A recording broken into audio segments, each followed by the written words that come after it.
Hello, my people, mi pueblo, my people, my people, my people, mi pueblo. How y'all are today? This your boy Adeleke. And for a change, as my head's not covered this morning, but kind of woke up and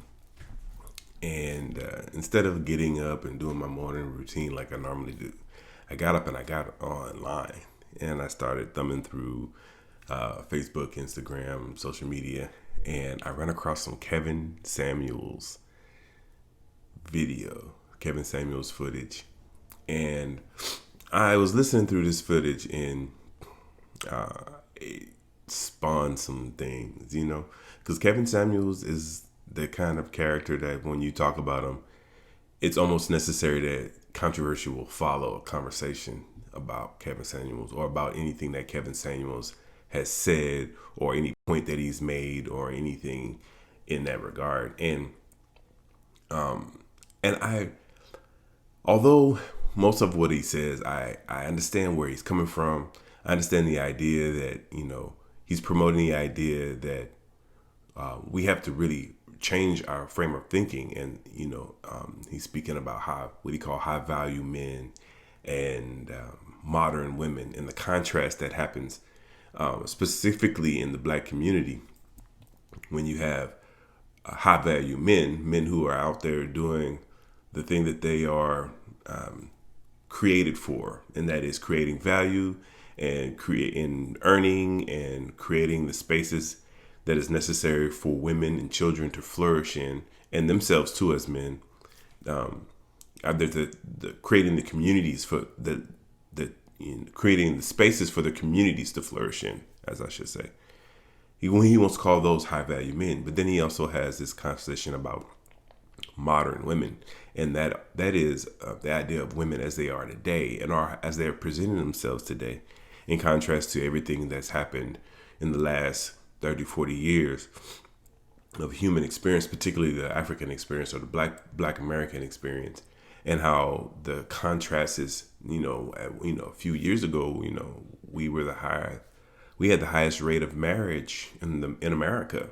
Black folk did, but now we are subject to the divorce rates that permeate American society, and a lot of times, as he's articulated, the reasons are the initiators of those divorces.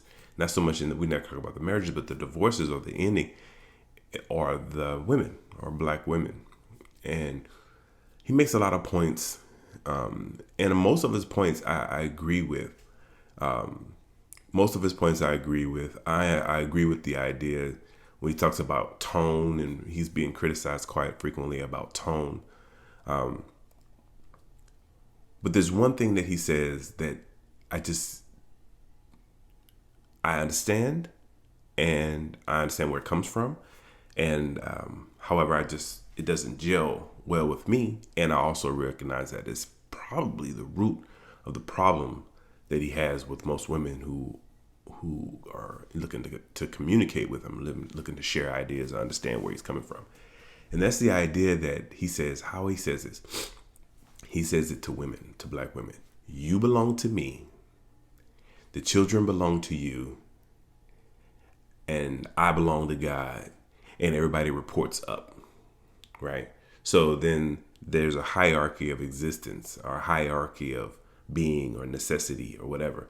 Whereas in that rhetoric, right, that the child is furthest from God, and that the man is closest to God, and then between the child and the man is the woman. So it's God, then man, then woman, then child, and there's an inherent problem with that. Now, there's another thing that he says that I absolutely agree with, and that is, and it's not only a matter of fact that I agree with it, it's an absolute fact, right? And the idea is that men and women are not equal. And that is so true, but it's untrue in all the ways that people want to make it true. It's not that men and women are not equal. That is true. That is a fact. And in the same way that salt and pepper aren't equal or peanut butter and jelly aren't equal, men and women are complements. Men and women exist to balance the idea of divinity in the flesh, because the Almighty's understanding is bigger than ours, but that division has happened in all things living, right? It shows up in animals, it shows up in plants, it shows up in the sun and the moon, it shows up in the characteristics of all of our being, all of our existence, right? That men and women are equal. We're complements, right? And so the idea of there being a double standard is a lie. The lie of the double standard is one of the biggest lies. There's other huge lies, and maybe one day we'll go down some of my list of the world's greatest lies. But the lie of the double standard is one of those lies that has really impacted our communities, and negatively impacted our communities, and continues to negatively impact our communities because it forces our thinking in ways that doesn't work, right? The other part of that is this idea of ownership, the idea that you are mine, woman to man, woman, you are mine, children belong to the woman. Okay, well, first of all, no human belongs to no human. People aren't possessions. We're people. And as people, we are ordained to cooperate. We are ordained to even be in lineages, but those lineages do not imply possession, not in the same way that I possess my horse, or I possess my car, or I possess any other thing, because no human is no thing, right? We are divine and flesh at the same time. We're human being. We are divine beings living in a fleshly experience. And we are no possession to no thing. If anything, as humans, we belong to the earth. If we belong in a possessory sense to anything, that belonging that we have is our flesh belongs to the earth, right? But ourselves belong to ourselves. No one self belongs to no other self. Myself is myself. Yourself is yourself. Her and his self, or her and his self. There's no possessory of the self except for the self, to the self. And that's just what it is. And so any rhetoric that deviates from that truth is going to initiate problems, especially when that rhetoric is intended to solve problems, right? To identify problems and say, here's an issue. This is what needs to be fixed. A lot of times when Kevin Samuel speaks, he speaks about stuff that's true, that really does need to be addressed.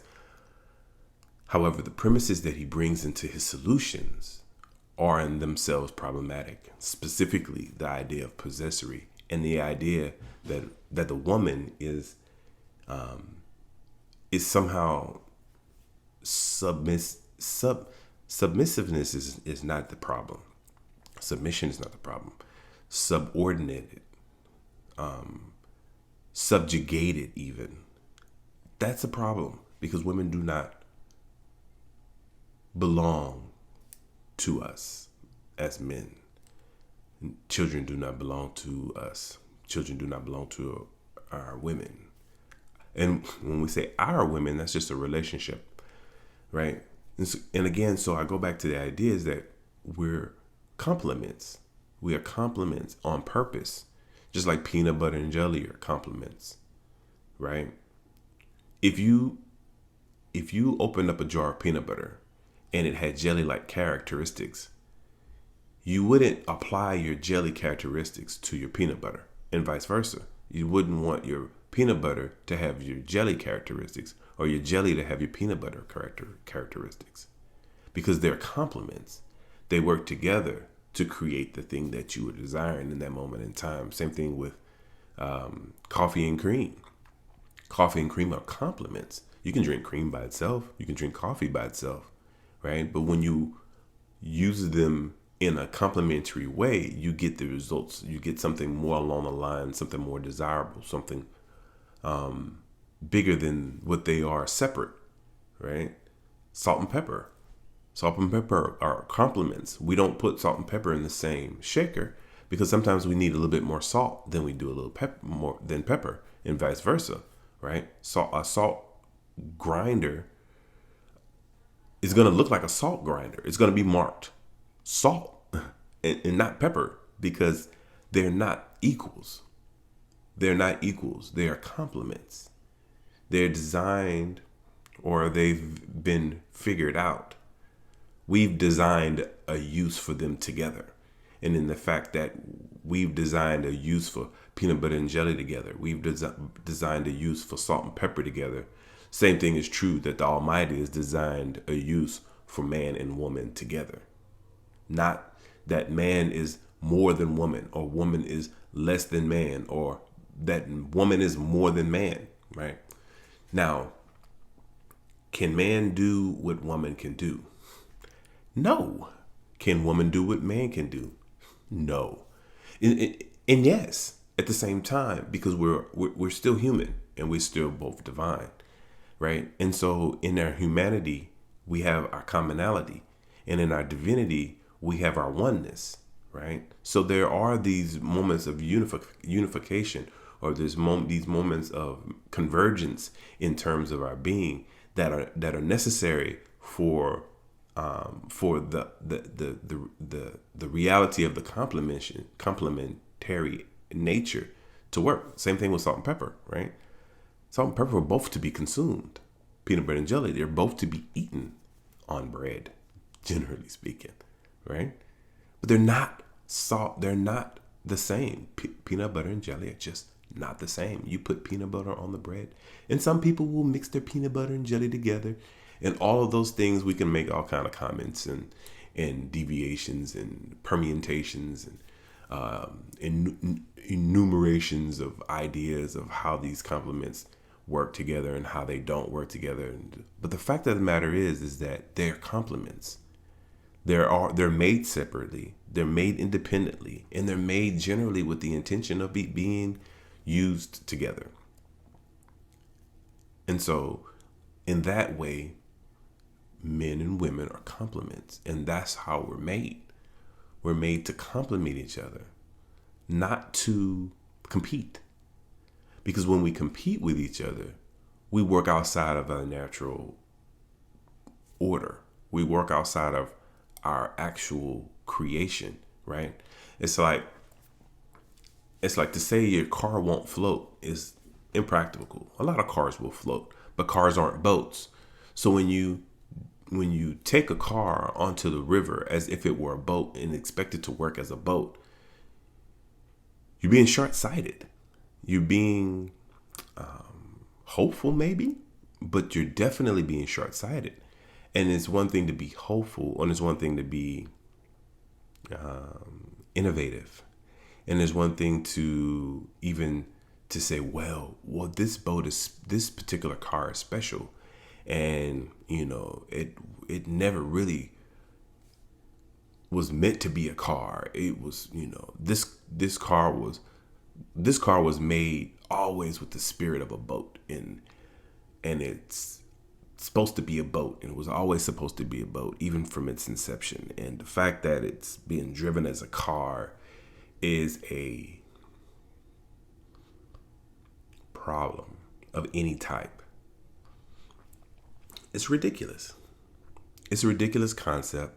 It's a ridiculous mindset, because a car that is made as a car, regardless of the spirit of a boat that a car may have, is a car.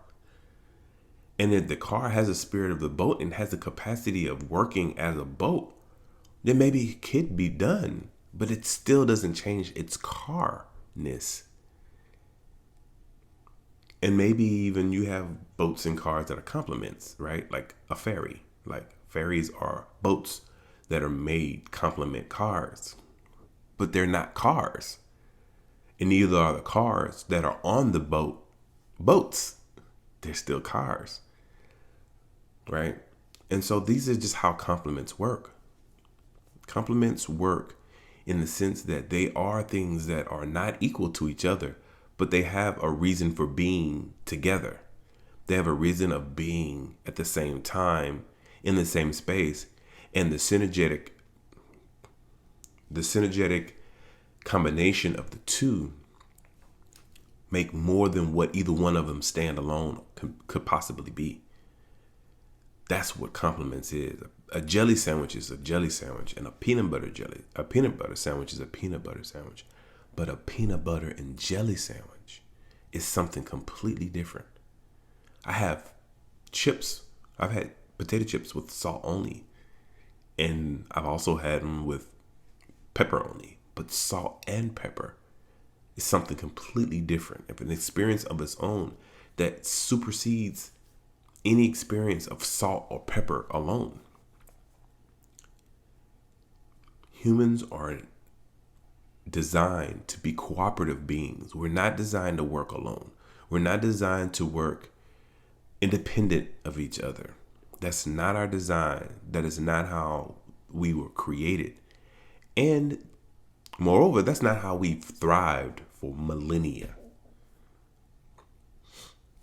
When we honor our ancestors, we honor our mothers and our fathers, we honor the processes that have brought us to where we are right now. And that is acknowledging and exemplifying and raising up the complement of masculine and feminine. Even when it shows up in an individual, with the idea that no individual exists by themselves, that even that individual has to be in contrast to other individuals, because no human lives, no human being alone. That is not our nature. No human being alone. You can't be born alone. You can't learn alone.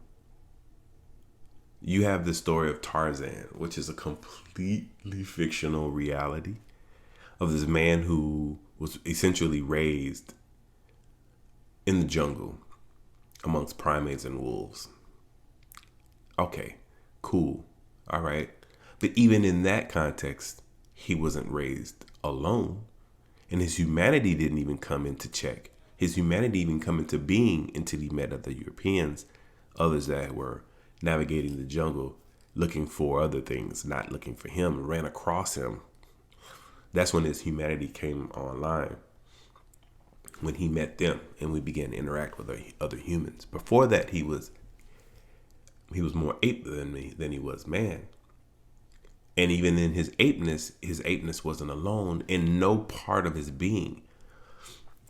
He was left alone as a child. That's the Tarzan story, right? He was left alone as a child in the jungle. Parents killed by a jaguar. Okay. Had he been alone, the story would have ended. Had he been alone, had he been in the jungle alone, the story would have ended before it got good.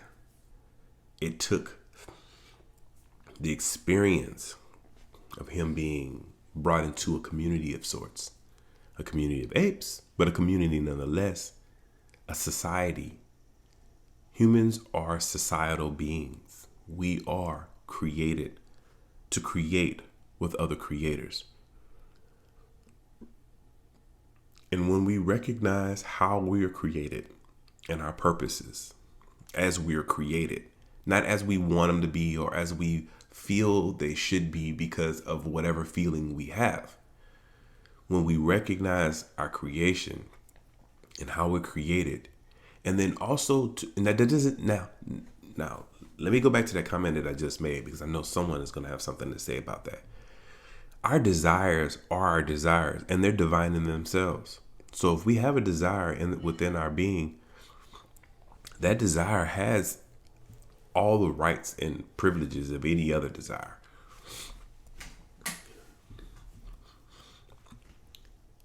That desire has a place.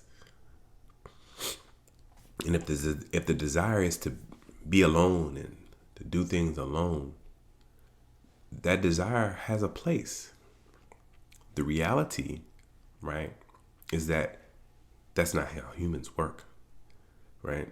And so the desire to work outside of your human self, a human being, may be in itself an intention to advance humanity.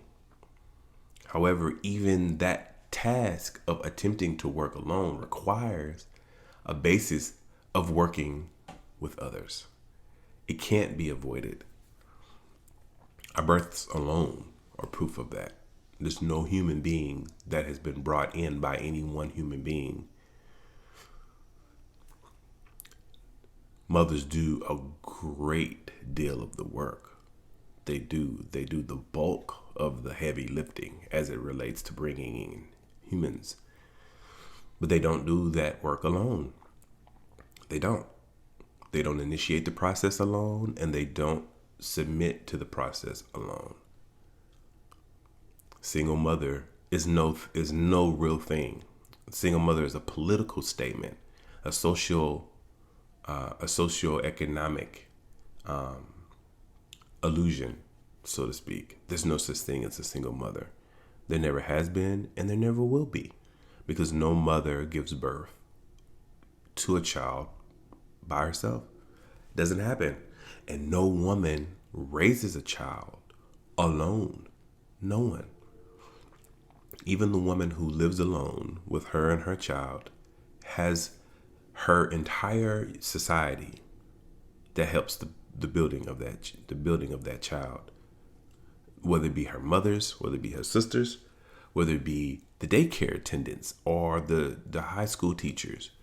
All of those people are part of the mothering of that child. All of those people participate in the raising of that child. All of those people, even the officer who stops cars so that she could cross the street and get her child to school, participates in the raising of her child. Like, there's no reality of a single mother.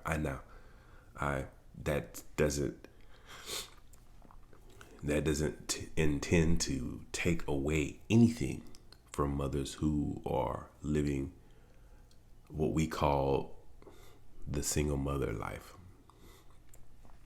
That doesn't take away anything from those women who have had to raise their children without their complement immediately present. I wouldn't dare to speak as if that doesn't happen, but the reality of it is that raising a child on your own doesn't happen, right? It doesn't happen. It never happens. It never happens in a human society, and it never will. It's not part of how we're created, and it's not part of the reality of our being, right? But what's also not part of the reality of our being is the fact that any of us own any of us. That a woman belongs to a man and a child belongs to a woman. That's a problem. That's a problem. That's a problem. That's a problem. And once we can resolve that problem, then we can resolve so many of our other problems, right? It's because we have to get out of the idea of possessory human experiences. And we also have to get out of the idea of equality. Equality is so overrated, especially as it relates to men and women, black men and black women being equal. We're equal. Whatever you can do, I can do better. That's not even equality. That's competition. Whatever you can do, I can do better. Whatever you can do, I can do better than you. That doesn't speak to equality. That speaks to competition. Even in our conversations of equality, they result to conversations of competition. And no human being wants men and women to be equal. No one does. No one does. Not in their righteous mindedness.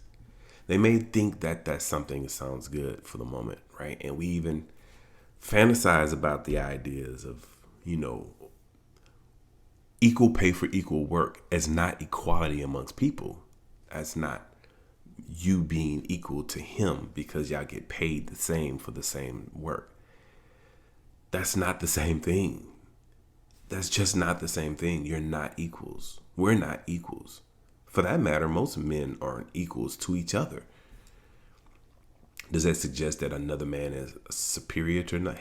Hell no, not at all, right? But we're not equals. I weigh more than he does. He's taller than I am. I can calculate numbers in my head faster than he can. He can build houses with his hands straighter than I can. And these aren't necessarily natures of competition. They're just the diversity of our being. And in the diversity of our being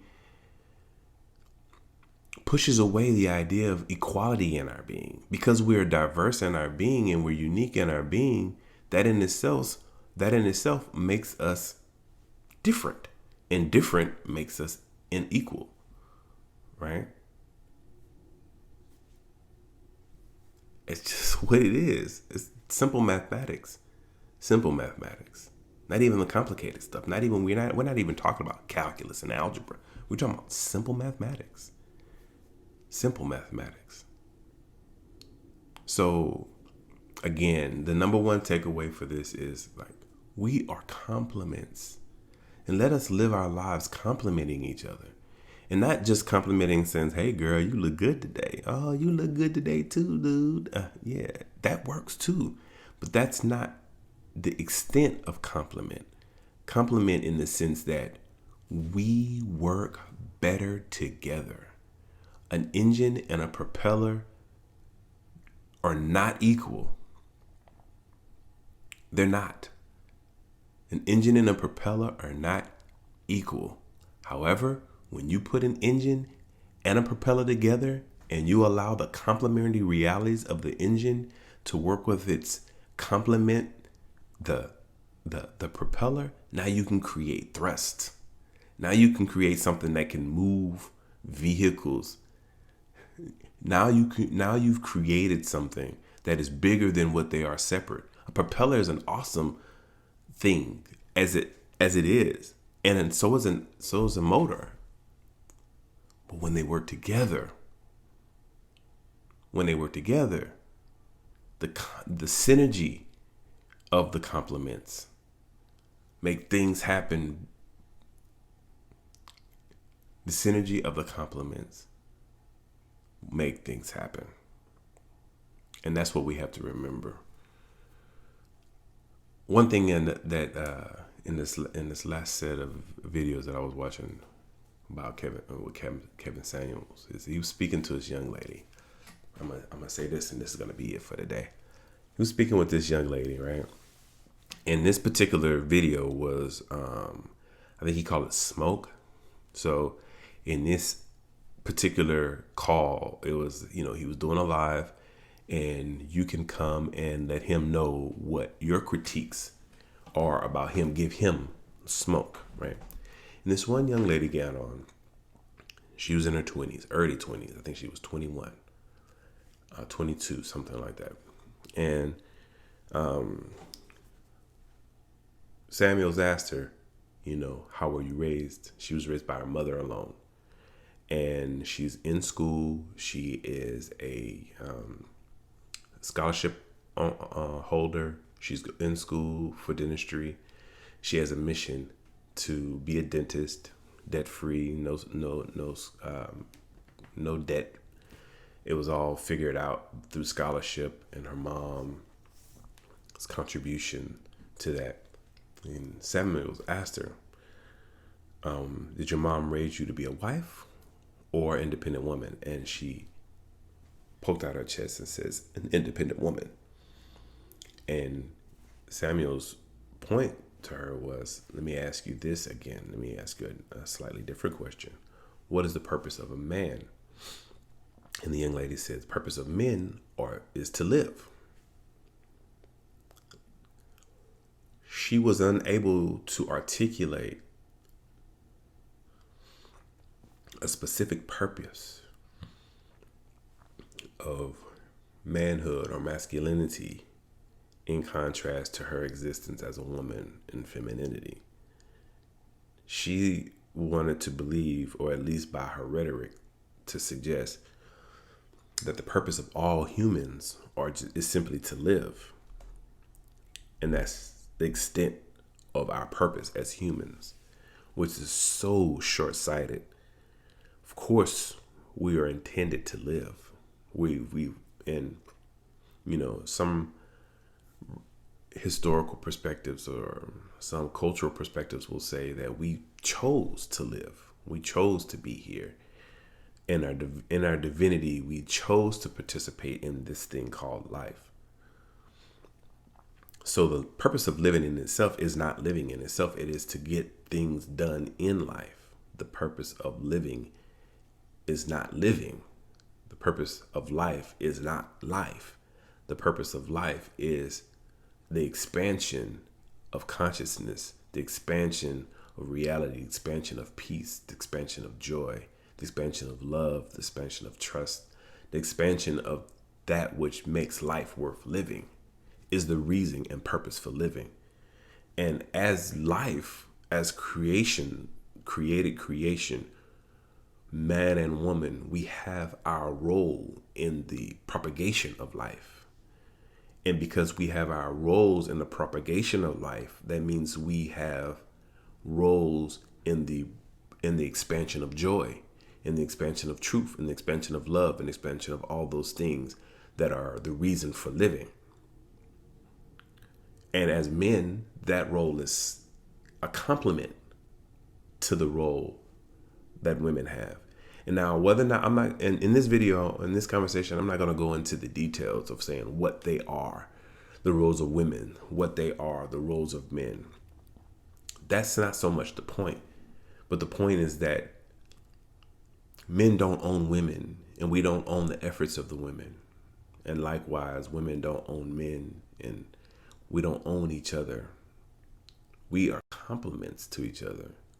We are absolute necessities to the fullness of whatever the other is. And that is all it is to it. Hey, I love y'all. And stay tuned, man. There'll be more videos. Right now, my objective is to see if we could build this channel up, get more subscriptions. So how does it go? Like, share, subscribe, and continue to participate in the conversation. Eventually, I want to go live with these videos. But in order to do that, I have to get my subscribers up. So please, if you appreciate the video, even if you don't appreciate the video, if you just appreciate the audacity that I have to even suggest something that you don't agree with, subscribe and come back and chat with me more about it, so that we can expand, because that's the purpose of our being: expansion in love, expansion in truth, and in joy. So I hope you enjoyed. All right. Have a blessed day.